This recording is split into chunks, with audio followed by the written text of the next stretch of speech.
20-year-old Connor Bevins entered no plea to most of the 10 charges faced today. Outside court, he said his aim was to expose pedophiles. You just lured me off the internet as a 14-year-old. Now they're charging me for doing their job. That's their problem, not mine. I'm proud of what I've done. I've got no regrets at all. 5 messages or something that start talking dirty, sending me pictures of their parts and stuff.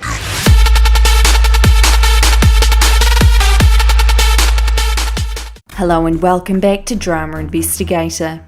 Just a disclaimer, I will not be reposting any of the videos this person made, receipts or evidence. However, I will link below news articles that include some of the videos. He is a convicted criminal that is facing several charges because of what he repetitively posted. All information provided is based off news articles which I have legally licensed and what members of the public saw before Connor was arrested. I wanted to wait until this had died down in New Zealand because this is something that had gotten so out of hand. It's definitely horrifying from all angles, and it shows you that you should never take the law into your own hands. This is probably the craziest drama that you will hear this year. I can guarantee you, shit does not get crazier than what I'm about to tell you. So a couple of months ago, my boyfriend showed me a video of a man who lived in Palmerston North who went by the online name Palmy Creep Catchers. He was mainly a Facebook influencer with a relatively small following, like 5,000 or 6,000, I can't quite remember, but it was somewhere around that. And I'm adamant he had a YouTube channel as well, because I remember looking it up, but that had an even smaller following count on that. Basically, this guy was a 20-year-old unemployed beneficiary, and he made out that this was his full-time job, and he actually stated that in a few of his videos, hunting down people who were allegedly pedophiles for a living. Essentially what he did was he pretended to be a minor online, lured people to public places by exchanging messages before recording the interaction on camera. He would then allegedly post those interactions on social media pages. You just lured me off the internet as a 14-year-old, huh? At first, a lot of people were really impressed and thought that what he was doing was a good service to the community. But what he seemed to forget was that as a result of putting the law into his own hands, not only was this dangerous for all parties involved, but he was also getting in the way of police work. This woman, who didn't want to be named, says she knows some of the victims. On the face of it, it's a great idea, but just not the way he was doing it. She was in court today and says he's not the hero some believe.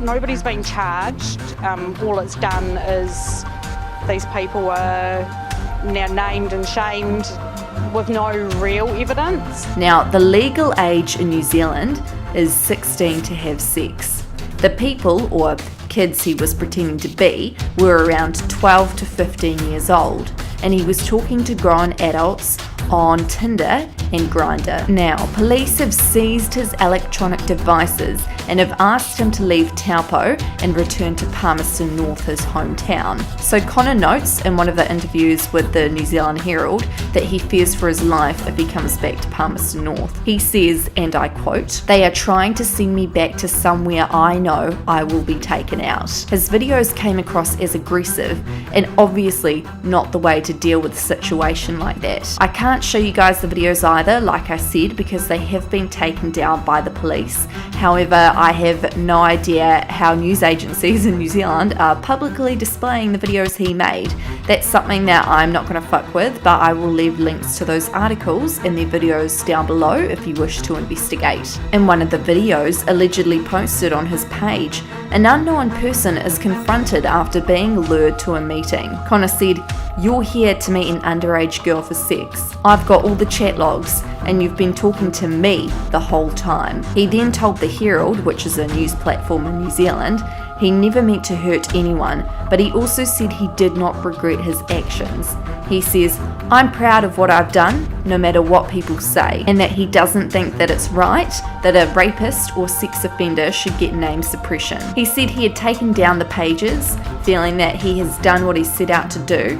He's currently on bail and due to appear in court again next month. So one of my friends is from Palmy, guys, and He said because it's such a small town, you literally bump into people all the time. Well, he told me a couple of months back that he saw one of the people that was in Connor's video. His head was down and he was looking extremely depressed. All of Connor's social media has been deleted, to my knowledge, but there are still people commenting on Facebook about what he's done. A police spokesperson said to New Zealand Herald, generally discouraged members of the public from taking matters into their own hands as they could place themselves and members of the public at risk. Vigilant actions such as this could harm current and future police investigations. They're talking about Connor hunting down alleged criminals and targeting online offenders. Police would hate to see actions such as these hinder or prevent a prosecution against an online offender, like a pedophile. For example, like what Connor has done essentially is get involved